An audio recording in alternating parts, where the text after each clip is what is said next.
Hello everyone and welcome to Maryam classes. I hope कि आप लोग अपनी एग्ज़ामिनेशन की तैयारी कर रहे होंगे। ओके, सो आज जो हम लोग डिस्कस करने वाले हैं दैट इज़ जीएसटी। जो जीएसटी एक तो समझ लीजिए पूरा बुक है, तो ये ऑफ कोर्स ये बेसिक क्वेश्चन है कि पूछेगा ही कि जीएसटी क्या है, ठीक है, उसका बेनिफिट्स क्या है, एडवांटेज क्या है। ये सारा क्वेश्चन जो वो कॉमन आता ही है, तो इसीलिए आप लोग जीएसटी के कॉन्सेप्ट को से क्लियर होना ज़रूरी है। So the question is what is GST? GST और goods and service tax is a tax that customers have to bear when they buy any goods और services such as food, clothes, items और daily needs, transportation. Basically जैसे कि नाम से ही पता चल रहा है कि ये एक टैक्स है जो कि कस्टमर को हर वो ख़रीदे जाने वाली चीज़ पे देना पड़ता है जो वो ख़रीदते हैं, जैसे कि खाना हुआ, कपड़ा हुआ, या कोई ज़रूरत का सामान हुआ, या ट्रांसपोर्ट का सामान हुआ, एनीथिंग। अगर वो टैक्स पेयर के लायक है या नहीं भी है तो उसको टैक्स देना ही पड़ता है। यानी कि जो जितना भी सामान है, चाहे वो 1 रुपये का ही क्यों ना हो, उसमें जो टैक्स जो होता है वो इंक्लूसिव होता है, इंक्लूड होता है, मिला हुआ होता है। यानी कि आप वो जो है इनडायरेक्टली या डायरेक्टली जो है वो टैक्स पे कर ही रहे गवर्नमेंट को। It passed on 29th March 2017 and came effect on 1 July 2017। ये भी मेंशन करेंगे तो ज़्यादा इफेक्टिव होगा आंसर कि ये कब पास हुआ था। 29 मार्च को 17 में बाय द लॉ हुआ था और इसको इफ़ेक्ट में लाया गया 1 जुलाई 2017 को। की पॉइंट आप हाईलाइट करने के लिए इसको दिखा सकते हैं, इस तरह से लिख सकते हैं की पॉइंट में, the GST is a tax on goods and services sold domestically for consumption. Basically GST जो है ऐसा टैक्स है जिसको डोमेस्टिकली कंजप्शन के लिए, यानी कि जो ज़रूरत का सामान है, जो पब्लिक जिस सामान को ख़रीदता है, ठीक है, चाहे वो कोई भी ज़रूरत हो, रहने की ज़रूरत हो, खाने की ज़रूरत हो, पढ़ाई से रिलेटेड हो, एनीथिंग एल्स, जो भी आप मार्केट से परचेज़ कर रहे हैं उन सारी चीज़ों पे आपको जो है जीएसटी देना होगा। Number 2, the tax is included in the final price and paid by consumer at point of sale and passed to the government by the seller। Tax जो होता है वो कोई भी प्रोडक्ट का जो फाइनल प्राइस होता है उसमें ऑलरेडी वो ऐड होता है। जो सेलर होता है, सामान सेल करने वाला, वो अलग से ऐड नहीं करता है उसमें टैक्स। ओके, आप जो भी सामान प्राइस खरीदते हैं, अगर कोई सामान का प्राइस 500 है तो वो 500 में ऑलरेडी टैक्स इंक्लूड किया हुआ है। फिर जैसे ही हम उस सामान को परचेज़ करते हैं, ठीक है, सामान को परचेज़ कर लेते हैं, जब सेलर के पास वो पैसा पहुंच जाता है तो सेलर के ज़रिए जो है गवर्नमेंट तक वो टैक्स का पैसा चला जाता है। The third point is GST is a common tax used by the majority of countries globally. ये एक कॉमन टैक्स हो गया। जितना भी पहले टैक्स था, वैल्यू एडेड टैक्स था, एक्साइज ड्यूटी, सर्विस ड्यूटी, जितना भी तरह के टैक्सेस थे उन सारे को हटा करके अब क्या आ गया, जीएसटी आ गया, जो कि ग्लोबली बहुत ज़्यादा कंट्री में, बहुत सारी कंट्री में जो इसको अपनाया जाता है। Number 4, the GST is usually taxed as a single rate across a nation. जैसा कि हम पहले मेंशन करें कि सिर्फ़ और सिर्फ जीएसटी ही चलता है, उसके अलावा अब अलग से आपको वैट नहीं देना पड़ेगा, सर्विस टैक्स नहीं देना पड़ेगा, ठीक है, जो आप अलग से 5% देते थे हर एक गुड्स में, एक्साइज ड्यूटी देते थे, ठीक है, वैट देते थे, अब वो नहीं देना पड़ेगा। आप डायरेक्ट जो भी आप सामान परचेज़ कर रहे हैं या ट्रांसपोर्ट के ज़रिए आपका सामान बाहर जा रहा है, डायरेक्ट उस पर जीएसटी 18% कट जाता है, ठीक है। तो इस तरह से आप अपने आंसर को जो है वो बड़ा कर सकते हैं। अब हम लोग पढ़ेंगे कि जीएसटी में जो है जीएसटी का बेनिफिट क्या है।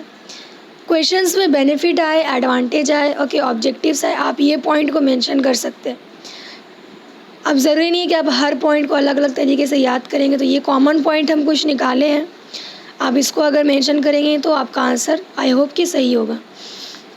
So the first point is GST eliminates the cascading effect of tax. ठीक है, जीएसटी जो है वो कास्केडिंग जो टैक्स का होता था उसको जो है वो ख़त्म करता है। GST is a comprehensive indirect tax that was designed to bring the indirect taxation under one umbrella efficiently. It is going to eliminate that cascading effect of tax was evident earlier। यानी कि पहले क्या होता था, एक ही सामान खरीदने के लिए सेलर को जो है वो बार बार टैक्स देना पड़ता था, कभी उसको वैट देना पड़ता था, कभी एक्साइज ड्यूटी देना पड़ता था, ठीक है, कभी उसको अगर एक शहर से दूसरा शहर पे ट्रांसफ़र होता है गुड्स, तो उसके लिए अलग से टैक्स देना पड़ता था। तो ये सारी चीज़ों को ध्यान में रखते हुए जीएसटी को इसलिए लाया गया कि सेलर को जो है अलग अलग टैक्स नहीं दे करके एक बार में ही एक कॉमन रेट या कॉमन टैक्स जो है उसको देना पड़ेगा, और ये सारी चीज़ों से, ये सारी टैक्सेस से वो उसको छुटकारा मिल जाएगा। बिफोर जीएसटी क्या था? Consultant offering service. For example अगर बता रहे हैं कि जीएसटी जब नहीं था तो क्या होता था कि a consultant offering service for से ₹50,000 एंड चार्ज सर्विस टैक्स 15%। एक उसको ऑफर सर्विस ऑफरिंग आया, ठीक है, जिसका रेट कितना 50,000, जिसमें उसको सर्विस टैक्स लगा 15% और वैट कितना लग रहा है 5%। By office supplies for ₹20,000। Office का कुछ सामान वो ख़रीदा 20,000 का, जिसमें उसको कितना वैट देना पड़ा 5%। अब इसको कैलकुलेट करेंगे तो उसको टोटल देना पड़ा 8500, उसका कैश आउटफ्लो हो गया, यानी इतना उसको देना पड़ गया। अब नाउ जीएसटी में क्या होता है? Under the GST on services of ₹50,000 direct 18% 9,000 cut गया, और जो ऑफिस सप्लाईज जो उसको जीएसटी देना पड़ा, सर्विस टैक्स मिला, उसको डिडक्शन मिल गया। पहले डिडक्शन नहीं था, लेकिन अब जो है उसको देना पड़ गया, तो अब उसको कितना कैश आउटफ्लो 8,000 है। तो इस तरह से अंडर द जीएसटी काम हो रहा है। Okay, so the second point is higher threshold for registration. In earlier, many business who have turnover of more than ₹5 lakh, most states was liable to pay VAT। यानी पहले क्या था? GST से पहले जिस भी बिजनेसमैन का टर्नओवर जो 5 लाख था, ब्रैकेट में मोस्ट स्टेट्स इसलिए लिखे हैं क्योंकि इंडिया में कुछ कुछ स्टेट्स ऐसे हैं जहाँ पे जो है टैक्स का रेट अलग होता है, ठीक है। बिज़नेस का रूल जो होता है वो अलग होता है, वो आप इसमें और अगर डीपली पढ़ेंगे तो उसमें ये आएगा। ओके, तो जिस भी बिजनेसमैन का टर्नओवर 5 लाख रहता था उसको वैट देना ही पड़ता था। And service tax was exempted for service provider with a turnover of less than ₹10 lakh. और किसके लिए सर्विस टैक्स एग्जेम्प्टेड था? जिसका टर्नओवर सिर्फ कितना हो, 10 लाख हो, 10 लाख से कम हो। बट अंडर द जीएसटी क्या हुआ? This threshold has been increase to ₹20 lakh. अब जो है सर्विस एग्जेम्पशन के लिए कितना हुआ, यानी कि अगर किसी का टर्नओवर 20 लाख से कम है तब जो है वो उसको सर्विस टैक्स जो है नहीं देना पड़ेगा, एग्जेम्पशन मिल गया उसको। पहले 10 लाख था, अब उसको 20 लाख कर दिया गया। ये जितने भी स्मॉल ट्रेडर्स हैं, स्मॉल बिजनेसमैन, उन लोगों के लिए ये बहुत अच्छा है। अब यहाँ पे देखो एक टेबल दिया हुआ है कि अब किस तरह से जो वो होता है। एक्साइज का थ्रेशोल्ड लिमिट्स दे दिया 1.5 करोड़, है ना। अगर इससे कम होता है तो एग्जेम्पशन मिलेगा। वैट है 5 lakh in most states, service tax है 10 लाख है, एंड जीएसटी में कितना हुआ 20 लाख हो गया। तो इस तरह से आप ये इसको पता है, अगर आप ये मेंशन करेंगे आंसर में तो आपका आंसर और अच्छा होगा, जो एग्ज़ामिनर को जो है वो अट्रैक्ट करेगा आपका आंसर शीट। तो इसको फॉलो अगर करिएगा तो बेहतर होगा। नंबर 3 है simple and easy online procedure. एकदम ये है कि the entire procedure of GST from registration to filing returns is made online. It is super simple and beneficial for startups. यानी कि जितना भी प्रोसीजर है जीएसटी का वो सारा अब ऑनलाइन कर दिया गया ईजिली, ठीक है। आपको कोई अलग अलग फॉर्म जाकर नहीं भरना है, ठीक है। जीएसटी के अंदर एक ही फॉर्म रहता है, उसको आप जाके ऑनलाइन कभी भी घर बैठे आराम से उसको फिल कर सकते हैं, रिटर्न के लिए फिल कर सकते हैं। आपको उसके लिए जगह जगह घूमना नहीं पड़ेगा। यहाँ पे एक सेंटेंस है कि ये बेनिफिशियल स्टार्टअप के लिए, क्योंकि जब बिज़नेस शुरू करते हैं हम तो हम लोगों को बहुत ज़्यादा जगह पहले भटकना पड़ता था। ये रजिस्ट्रेशन ऑफिस, वहाँ जाना पड़ता था, वहाँ से रजिस्ट्रार कराना पड़ता था, यानी कि बिजनेसमैन को बहुत ज़्यादा रोम करना पड़ता था। तो इस सिचुएशन को सॉर्ट आउट किया गया जीएसटी के अंदर, और सारा ट्रांजैक्शन, सारा फिलिंग ऑफ द प्रोसीजर क्या कर दिया गया, ऑनलाइन कर दिया गया। अब चाहे वो न्यू बिज़नेस हो, स्मॉल हो, हाई हो या स्टार्टअप हो, वो आराम से ईजिली ऑनलाइन बिना भटके जो है वो फॉर्म फिलअप कर सकते हैं। The number 4 is defined treatment for e commerce operator. E commerce यानी कि जो इलेक्ट्रिक कॉमर्स यानी इलेक्ट्रॉनिक जो कर रहे हैं, ऑनलाइन बिजनेस जो कर रहे हैं, उनके लिए बारे बोला गया है।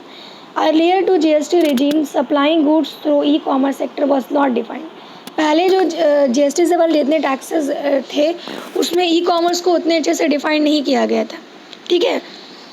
Like online websites Flipkart and Amazon delivering to UP had to file VAT declaration and mention registration number of truck. यानी इससे पहले अगर मान लेते हैं कि झारखंड से यूपी अगर सेंड करना रहता था ट्रांसपोर्ट के सामान, तो उसको यूपी में वैट फाइल करना पड़ता था, ठीक है, फिर अपना कार का रजिस्ट्रेशन या ट्रक का नंबर देना पड़ता था।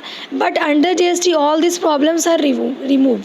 अंडर जीएसटी क्या किया गया, जितना भी इंटर स्टेट्स टैक्सेस था सबको हटा दिया गया, क्योंकि ऑलरेडी 18% में सब कुछ इंक्लूडेड है, ठीक है, सब कुछ इंक्लूड है। वो एक बार बस फाइल करते, एक बार टैक्स पे करते, उसके बाद वो आराम से अपना सामान कहीं भी ईजिली वो पहुंचा सकते। इसीलिए ऑनलाइन जो बिज़नेस है वो इतना चल रहा है, क्योंकि वो ईजिली अब क्या हो रहा है, ज़्यादा वो एक्सपैंड भी कर रहा है, क्योंकि उसको टैक्स का उतना झंझट नहीं रहता है।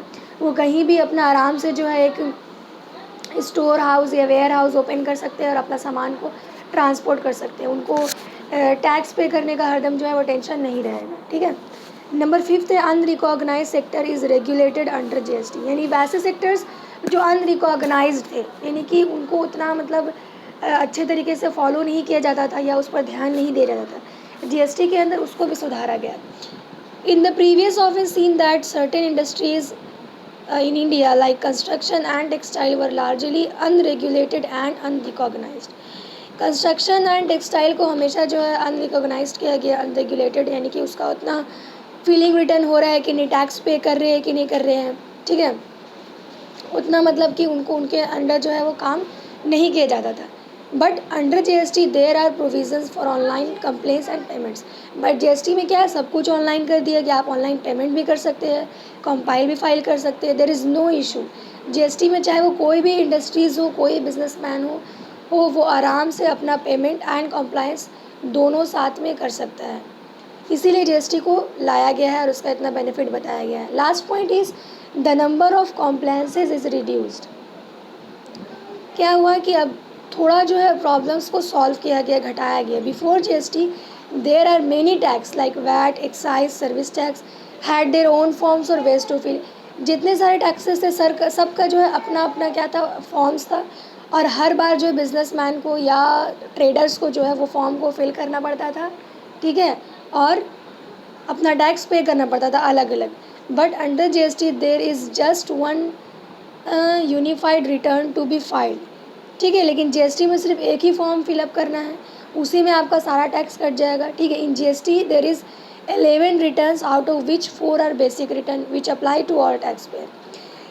जीएसटी के फॉर्म जो फिलिंग फॉर्म है उसमें 11 रिटर्न्स है, जिसमें से 4 बेसिक्स है, वो सारे को जितने भी टैक्स पेयर है सबको वो देना रहेगा, ठीक है। जैसे कि GSTR 1 है, 2 है, 3 है, इस तरह से ये फॉर्म का नाम है, फिल करना रहेगा और आराम से जो है आप जितने भी टैक्स पेयर है, चाहे वो स्मॉल हो हाई हो, वो आराम से अपना टैक्स को पे कर सकते हैं। आई होप कि क्लियर हो गया होगा जीएसटी एंड इट्स बेनिफिट्स। अब आपका कुछ भी है, एडवांटेज है, ऑब्जेक्टिव्स है, आप इसको मेंशन कर सकते हैं, ओके।